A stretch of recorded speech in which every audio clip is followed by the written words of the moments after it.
আমি এখানে এসেছি। তোমার নাম কি? ও, তোমার নাম তুমি জানো না? আমার নাম শিল্পী সারহা বেগম। আমার ছেলে মস্ত বড় অফিসার। না না না না, এখানে আমি থাকতে আসিনি, বরং আমার ছেলে দূর বিদেশে চাকরি করে, সেই ঢাকা ম্যাজিস্ট্রেট। সেখানে সে কাজের জন্য শিফটিং এ গেছে, আমার 27 দিন এখানে রাখতে এসেছে। আমি এখানে থাকার জন্য আসিনি। না না না, আমি কখনই এটা থাকতে পারবো না। আপনার সাথে বেতো কথা বলার আমার সময় নেই। চাই আমি আমার একটা ছেলেকে কল করি। হ্যালো। হ্যাঁ মা, তুমি কেন ফোন দিছো এখন? তুমি বোঝো না? তুই ভালো মতো পৌঁছেছিস তো? আরে তুমি প্রত্যেকটা দিনেই ঝামেলা শুরু করো। না বাবা, শোন, আমি নেট চার জন্য ফোন দিয়েছি বাবা। তোর মা, তোমার কথা তুমি ভালোই লাগে না, তুমি এগুলো কেন করতেছো? বারবার ফোন দিচ্ছ, জানো তো আমি অফিসের কাছে ব্যস্ত থাকি। তুমি বুড়া মানুষ, তুমি এত বারবার ফোন দাও কেন? আচ্ছা বাবা, তুই ফোন রাখ, আমি ভালো আছি, তুই সাবধানে থাকিস। আচ্ছা আচ্ছা, শোনো, তুমি ভালো আছো, যেখানে আছো ভালো থাকো। তুমি কোনো কথা বলবে না, ফোন টোন দিও না মা। তুমি আমাকে বারবার ডিস্টার্ব করো মা, তুমি এগুলো করো না মা। এসব তুই কি বলতেছিস বাবা? তোর মার কথা কি তোর একটু মনে পড়ে না? আরে ধুর, এই পেঁচাল পেরো না মা। এটা যখন ভাববো তখন পরে পরে পরে পরে তোমাকে ফোন দেবো। আচ্ছা বাবা, তুই ভালো মতন থাকিস। আচ্ছা। ছিলই, কি বলতেছেন আপনি? আমার ভাগ্য ওরকম হতে পারে না। আমার ছেলে অনেক ভালো, অনেক। আমি ওকে ছোটবেলায় কত আদর স্নেহ করেছি জানেন আপনি?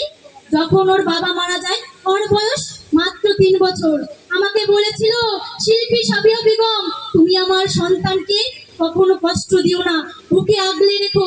তখন আমি আমার বুক থেকে কখনো আমার সন্তানকে নামাইনি। আর আপনি আমাকে বলতেছেন এখানে আমি থাকবো?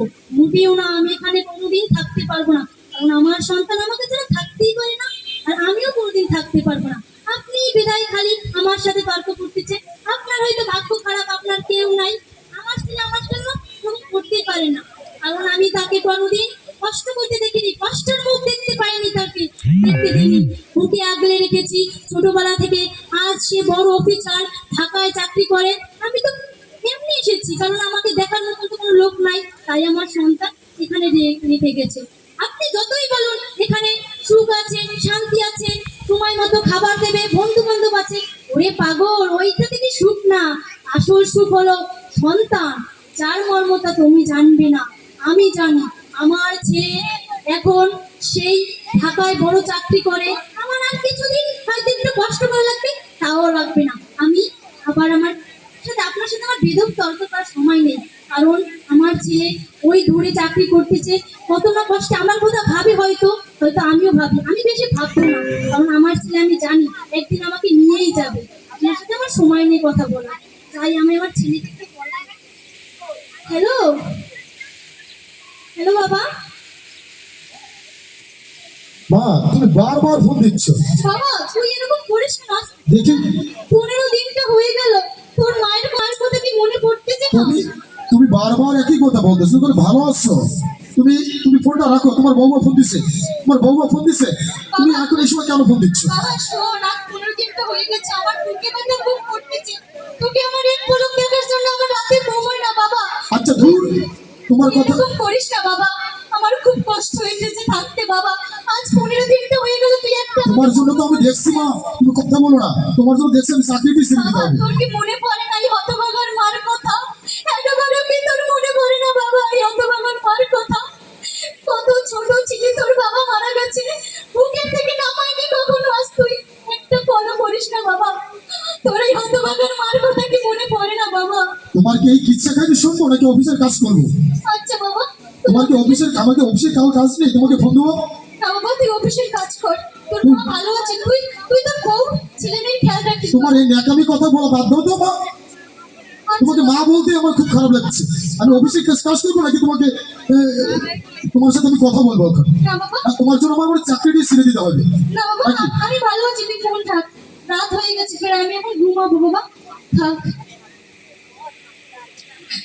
বাবা আমার না খুব কষ্ট হইতেছে তোকে ছাড়া, কিভাবে বলবো, আমার এই অন্ধকার জগৎ ভালো লাগতেছে না, আমি তোকে খুব। বাবা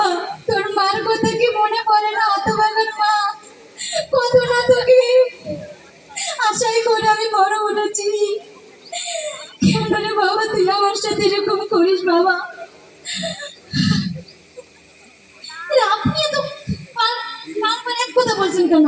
আমার ছেলে এরকম করতেই পারে না। আমার ছেলের আমার বিশ্বাস আছে। আপনি এক কথা বলবেন না, আপনার ভাগ্য খারাপ। আপনার ছেলে আপনাকে নিতে আসবে না, শুধু শুধু আমাকে বলে। আমি এইমাত্র কল করলাম, আমার ছেলে বলছে মা আমি তোমাকে আর 2 দিন পরে নিতে দেবো। আপনি বেশিরভাগ খালি বকবক করবেন না তো, আমার মাথা খাবেন না। বাবা, তোর মায়ের কথা কি একটুবার মনে পড়তেছে না? তোর কি কষ্ট হইতেছে না এই হতভাগার মায়ের কথা? বাবা আমি কি লয়ে থাকবো বাবা, আমার রাতে যে ঘুম হয় না বাবা তোকে ছাড়া বাবা।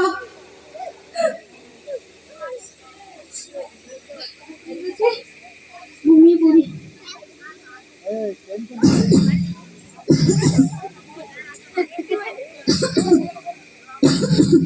খোকা, খোকা, খোকা,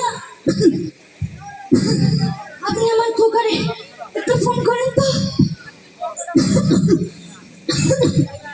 আমার খোকারে একটু ফোন করুন যে তোর মার খুব কষ্ট হচ্ছে, হয়তো বাঁচবে না। আপনি ফোন করুন। ফোন ধরলো না ওর খোকা, ওরে আমার খোকা রে, আমার খোকা, তোর মা হয়তো বাঁচবে না। আপনি আমার খোকার ছবিটা একটু দেন খোকা রে, আমি কি তোর শেষ দেখাও দেখতে পারবো না খোকা। আপনি আবার আবার একটু ফোন করুন খোকা। কেন যে বুকে আশা নিয়ে রেখেছিলাম খোকা, তুই আমার কাছে এলি না। আজ বুঝতে পারছি আশায় শুধু মনে ব্যথা জাগে। আজ বুঝতে পেরেছি আশায় শুধু মনে ব্যথা জাগে। কেন যে আমাদের পোলার ভান আমাদের এই বৃদ্ধাশ্রম নামক জায়গায় ফেলে রাখে, কেন যে রেখে আসে বাবা। আমার বুকে ব্যথা খুব ব্যথা করতেছে। আপনি আমার ছেলেরে বলবেন আমি হয়তো বাঁচবো না, আমি বাঁচবো না। আমার ছেলেরে বলবেন আমি ওর অভিশাপ দিই নাই, আমি ওর অভিশাপ দিই নাই। আমি মরার আগে ওর দীর্ঘায়ু জীবন করে যাইতেছি। আমি যদি মরে যাই ওর জিনিসপত্র সব যেন নিয়ে যায়। আর যদি মনে হয় এই হতভাগ্যার লাশটা নিয়ে যাবে তাহলে নিয়ে যাবে। হরে কৃষ্ণ।